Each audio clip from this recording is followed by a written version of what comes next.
Hey guys, it's the 15th of August, it's Sunday. I wanted to get back in the shop, pick up where I left off last night.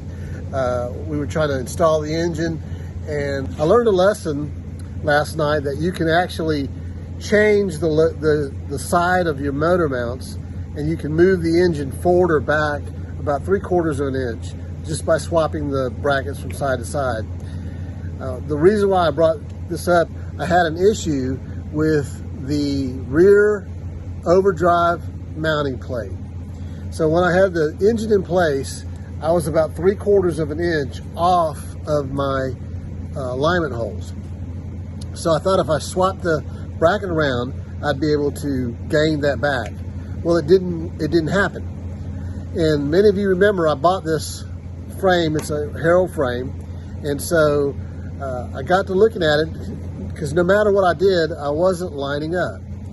And so I went back to my original frame, which is hanging on the wall over there, and it is missing the mounting plate.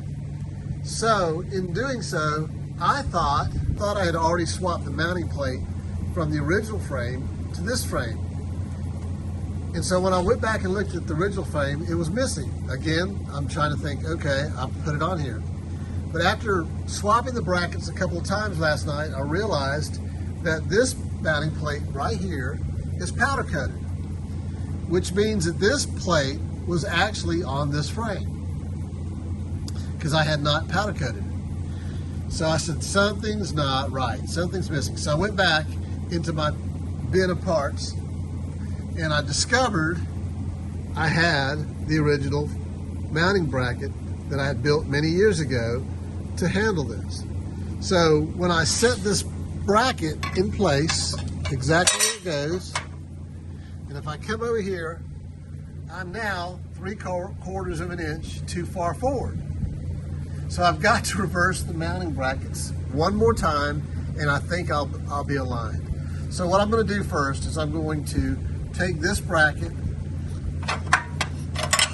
set it aside, and I'm going to remove this bracket and swap these two out and put them in the right location.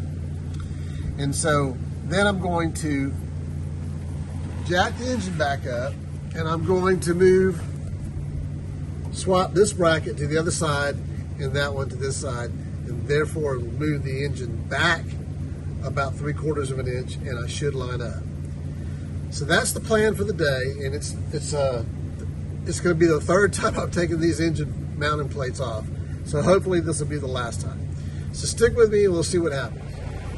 Okay guys, let me give you an update of what I got done. So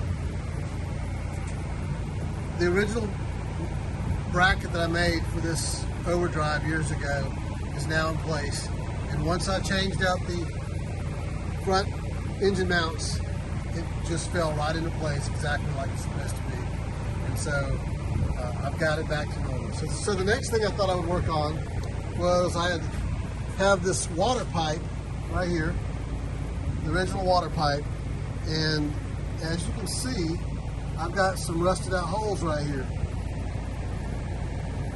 So I had ordered one from a friend of mine, and it was for TR6, and it came in as a different shape.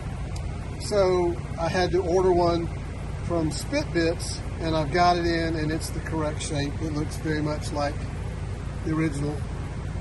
And so I've got it mounted in. The issue I had with it was the stainless steel tube and the nut were the exact same size to where it would not fit inside. So I had to take a sanding disc and a Dremel and clean up the inside until I got it to where this would just slide in tightly with some lubricant.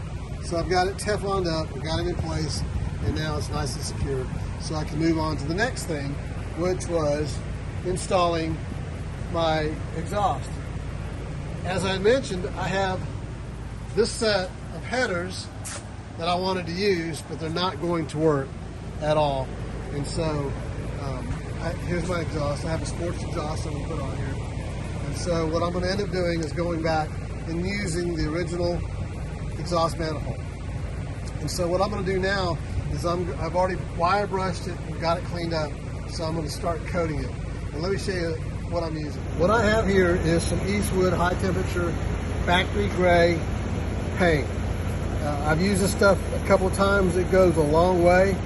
I think I paid like $30, $40 for this can 10 years ago, probably. So it's got a lot of solids in it. You have to mix it up really well. In fact, when I opened the lid, it was like real clumpy at the bottom. But after mixing it for about 10 minutes, it's finally leveled out and is smooth. You don't want to get the stuff on your hands because it's hard to get off. But it does a beautiful job of coating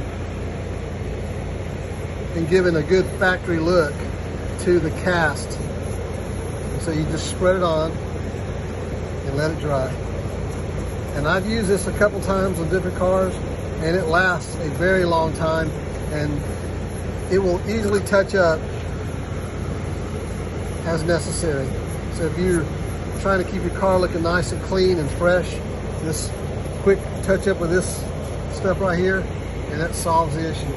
So just in a matter of a few seconds, you will see the transformation on this exhaust. I love this stuff. I've used it before.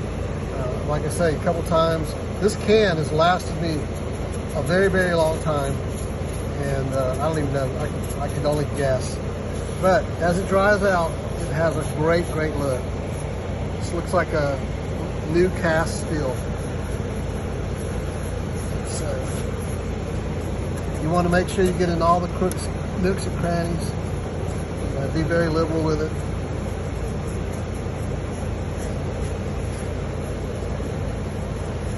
I'll let this dry for a little bit, and then I'll flip it over and I'll do the other side. So I just kind of wanted to show you a little bit about what I'm using, the product that I'm using. Again, it's an Eastwood product, and I've always been happy with Eastwood's products. Especially one of the things I use a lot is their Alumablast spray paint. It gives a good texture and good look to aluminum. So that's kind of it. That's kind of it in a nutshell. It'll dry and look just like that. So let me finish up and I'll show you the finished product. So there you go. That's one coat completely done. It's recommended that you let it dry for 24 hours and then apply a second coat. And after that, you want to run it on your engine for a little bit. Now, I'm not going to be able to do that obviously for a little while. So what I'll do is I'll take this to my house after it dries to the touch and after my second coat, and then I'll stick it in the oven for about 400 degrees for about 20 minutes, and it'll bake out just like this. So there you go. I just thought I'd share that with you.